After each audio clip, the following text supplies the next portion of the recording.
The quaint little gift shop was a hive of activity, its narrow aisles teeming with last-minute shoppers. The air was thick with the scent of scented candles and fresh stationery. I was there too, meandering through the shelves, my eyes skimming over quirky mugs and vintage clocks, searching for a unique keepsake. That's when I noticed him, a lone figure amidst the chaos, looking utterly perplexed and out of his element. He was standing in front of the greeting cards, flipping a card open and then snapping it shut, his brows knitted in concentration. A small, peculiar trinket dangled from his other hand. He seemed to be debating with himself, lost in a world of indecision. I couldn't resist. I took a few steps towards him and said, "Can't make up your mind?" He looked up, slightly startled by the intrusion. His eyes, a deep shade of brown, met mine, and for a moment, he seemed to forget his predicament. "Oh, hi. Yeah, I'm in a bit of a bind here." "I'm James," he said, offering a hand. "I'm Anna," I replied, shaking his hand. It was a firm handshake, confident yet inviting. "Nice to meet you, Anna. I'm on a mission to find the perfect birthday gift for my mom, but I seem to be circling around these two," he confessed, holding up the card and the trinket for me to see. The card was bright and colorful, with a humorous quip on the front. The trinket, on the other hand, was a small, intricately designed figurine, delicate and refined. I chuckled. Well, they're quite different. "What's your mom like? Maybe I can help you choose." James's face lit up with a grateful smile. "That would be amazing, thank you." "My mom, she's incredible. She's got this sharp wit but also appreciates the finer things. She's been my rock, you know?" As he spoke about his mother, his respect and love for her were palpable. It was touching to see a son speak so fondly of his mother. "Well, it sounds like she's a woman of depth.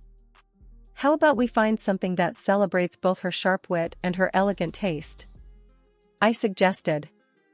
We spent the next few minutes discussing his mother's likes and dislikes, her hobbies, and her style. The more we talked, the more I realized how easy and natural it felt to converse with James. He had a way of making every topic interesting and every joke funnier. Eventually, we settled on a beautiful pendant that was both elegant and quirky. It was a small, silver piece with an intricate design, but the centerpiece was a tiny, whimsical figure that seemed to dance in the light. "Anna, you're a lifesaver. I would have been lost in here for hours without your help." "How can I thank you?" James said, his relief evident. "How about you save me from having to cook dinner tonight?" I joked, half hoping he'd take the bait. James's eyes twinkled with amusement. "Dinner it is. There's this cozy little Italian place I know." "How does that sound?" "It sounds perfect," I replied, my heart skipping a beat. We exchanged numbers and made plans to meet up for dinner. As I left the shop, the pendant securely in James's bag, I couldn't help but feel a flutter of excitement. In a sea of mundane days, this chance encounter felt like a breath of fresh air. The evening air was crisp, the kind that hinted at the end of summer and the start of something new. I stood outside James's parents' house, my palms sweaty, rehearsing my greeting. "Nice to meet you." I practiced under my breath, trying to sound confident, not realizing that no amount of rehearsal could prepare me for the Carters. James opened the door with that familiar, warm smile. "Ready?" he asked, sensing my nervousness. "As I'll ever be," I replied, trying to muster a smile.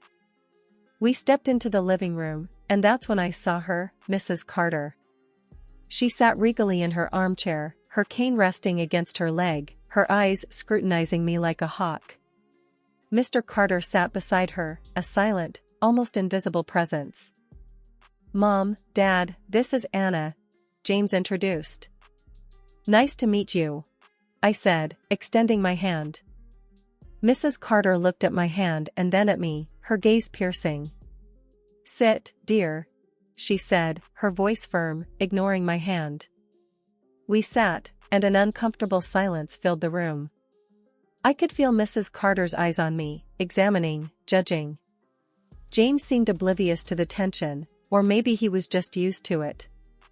"So, Anna," Mrs. Carter began, her tone casual yet loaded. "James tells us you're an accountant. That must be interesting."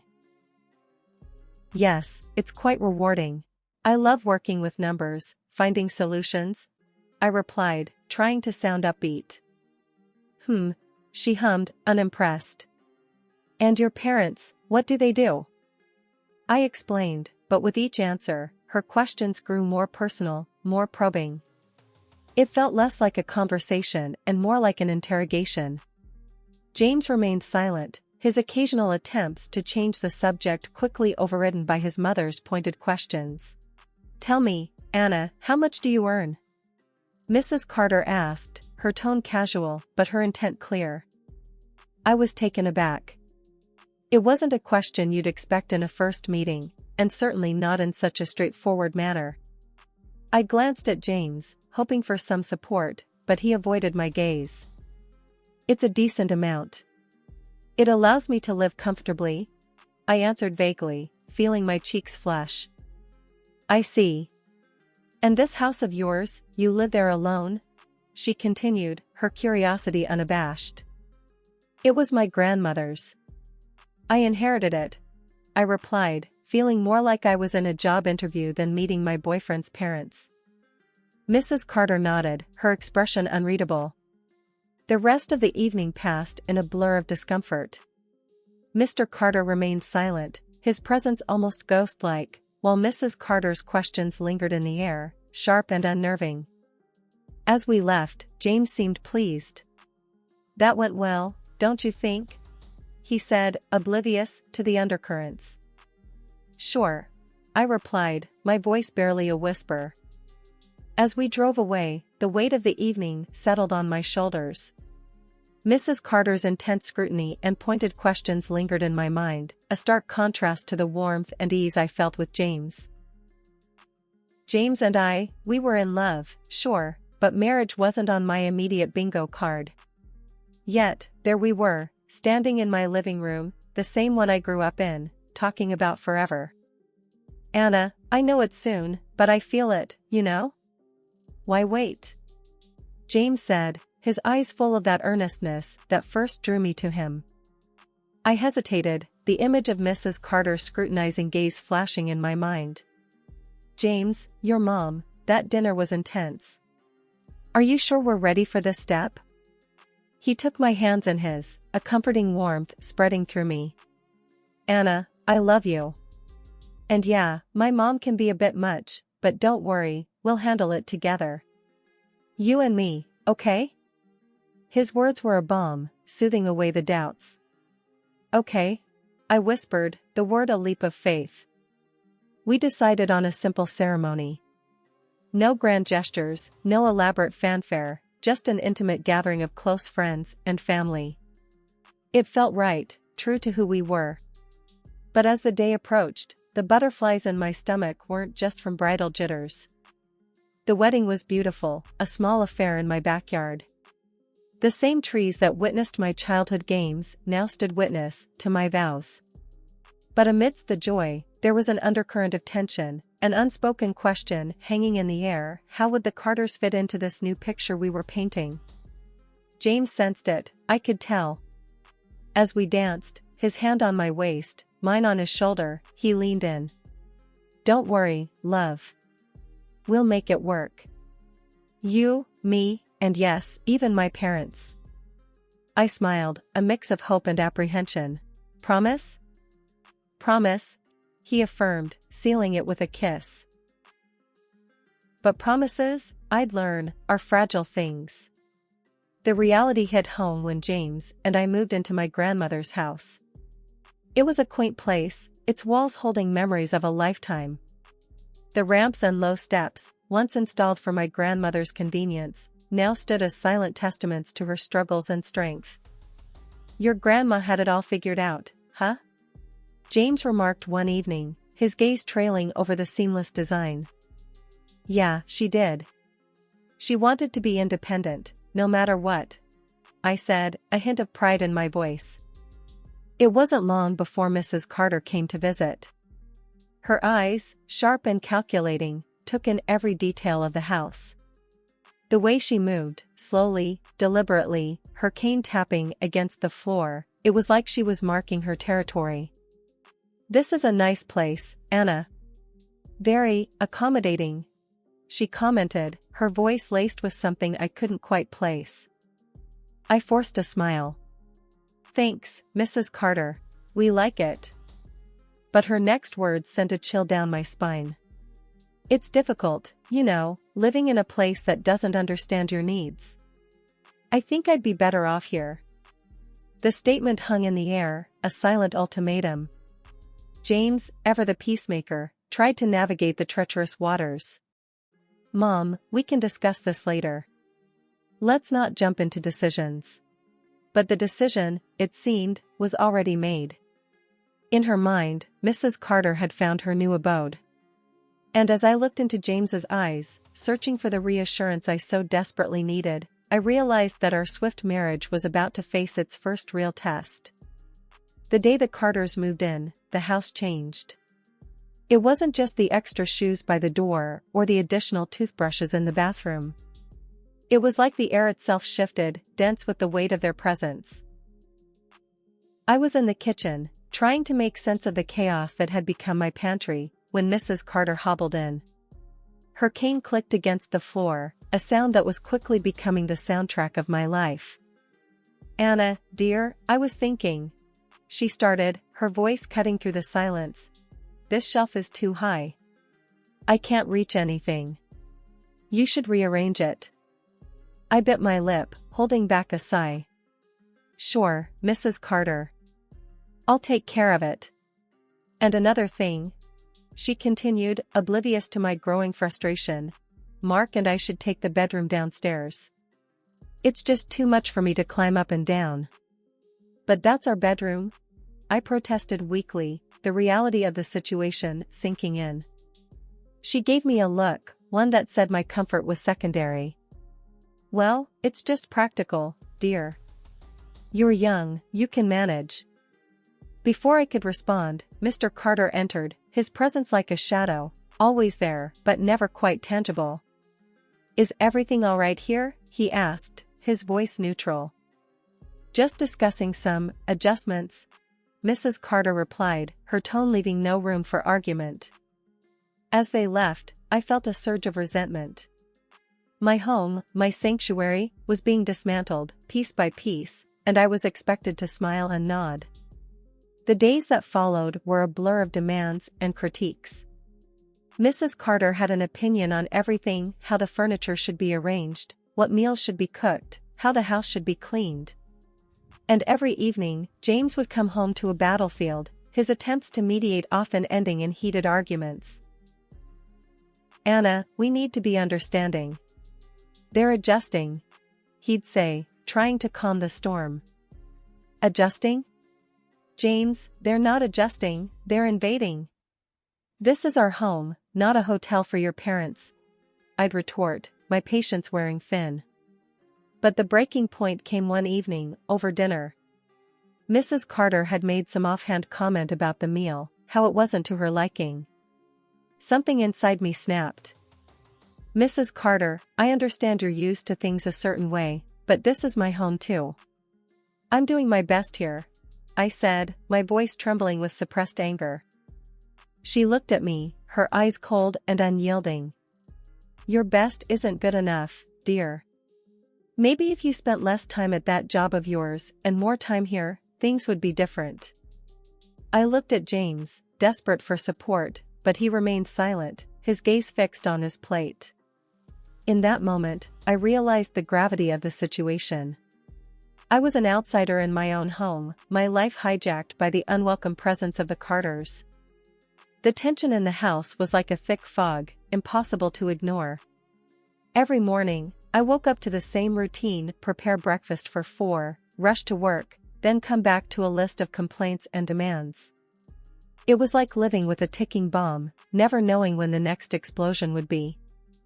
One evening, I was in the kitchen, trying to juggle preparing dinner and responding to a flurry of work emails when Mrs. Carter came in, her cane tapping a steady, irritating beat on the floor. "Anna, this kitchen is a mess. And what's for dinner? I hope it's not that bland chicken dish you made last week," she said, her voice dripping with disdain. I clenched my jaw, fighting the urge to snap back. "I'm doing the best I can, Mrs. Carter. And it's pasta tonight." She sniffed, making it clear what she thought of my best. "You know, if you weren't so tied up with that job of yours, maybe you'd manage the house better." That was it. The final straw. I turned to face her, my hands trembling with frustration. "Mrs. Carter, I'm working this job to support us. And I'm also trying to manage the house. I'm only one person. I can't do everything." Her eyes narrowed. "Well, maybe you should consider working from home then. That way, you can keep an eye on the house and still do your job." I was flabbergasted. Work from home? Just so I could clean up after them and cook on demand? The thought was suffocating. "James and I have been talking, and we think it's the best solution," she continued, as if reading from a script. I felt a surge of anger. "You've been talking? And what about me? Don't I get a say in this?" Just then, James walked in, and I turned to him, hoping for some support. "James, please tell me you don't agree with this." He looked uncomfortable, caught between his mother and his wife. "Anna, it's just... Mom has a point. It would make things easier." "Easier? For whom? Certainly not for me." I felt like I was drowning, and the people who were supposed to throw me a lifeline were instead pushing me further under. "James, this is not about making things easier.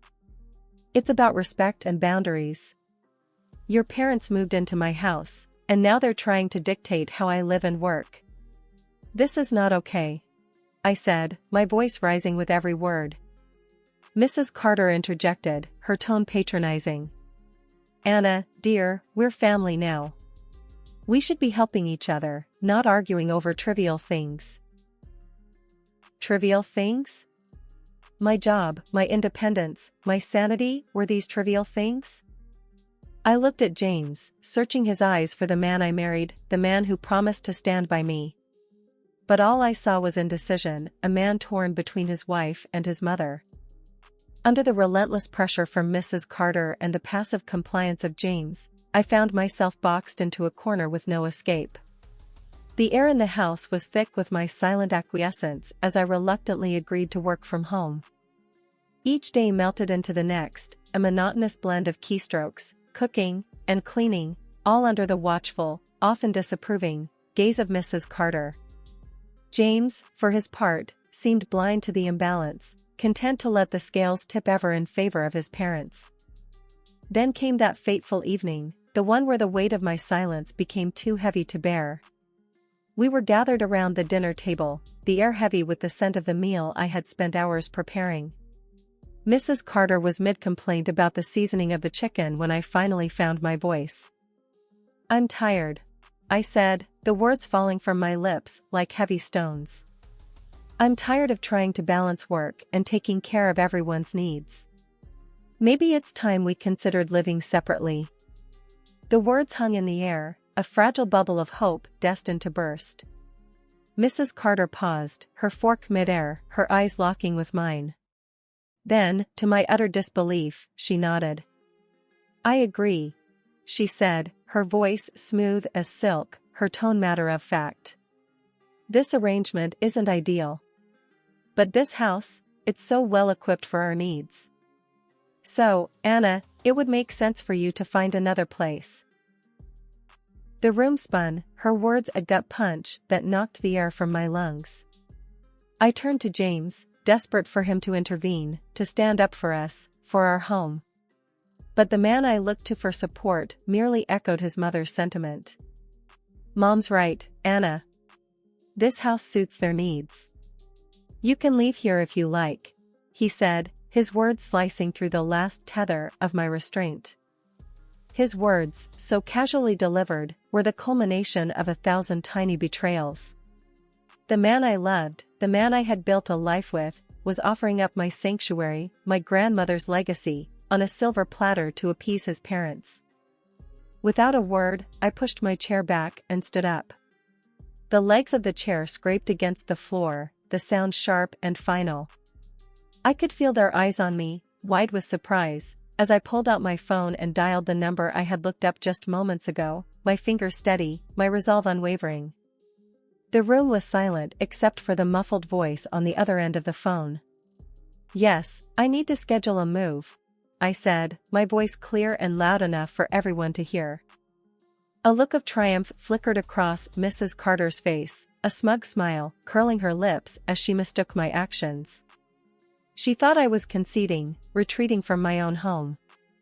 But the reality of my words hadn't hit her yet. I turned to face her, my eyes locking with hers. "Mrs. Carter, you seem to be misunderstanding the situation. The movers aren't for me. They're for you, your husband, and James. You have until the end of the day to pack your things and leave my house." The silence that followed was profound, the words hanging in the air like a verdict. Mrs. Carter's face drained of color, her triumphant smile faltering, transforming into a mask of disbelief and shock. But this is our home now. You can't just throw us out," she stammered, her voice trembling with a mix of outrage and fear. "This was never your home. You imposed yourselves, and your son allowed it. But I'm reclaiming what's rightfully mine," I replied, my voice unwavering. James was on his feet now, his face a mixture of confusion and desperation. "Anna, please, let's talk about this. You don't need to do this. We're a family." The word family hit me like a slap in the face. This was not how family treated each other. This was not how love manifested. "James, a family respects each other. A family supports each other. What happened here was manipulation and disrespect. I'll have the divorce papers sent to you tomorrow," I said, the finality of my words sealing the fate of our marriage. Mrs. Carter started to cry, her sobs a cacophony of disbelief and loss. James tried to plead, his words a jumbled mess of apologies and promises. But it was too late. The decision had been made, the line drawn. The day after the movers had cleared out the last of the Carters' belongings, I stood in the middle of my living room.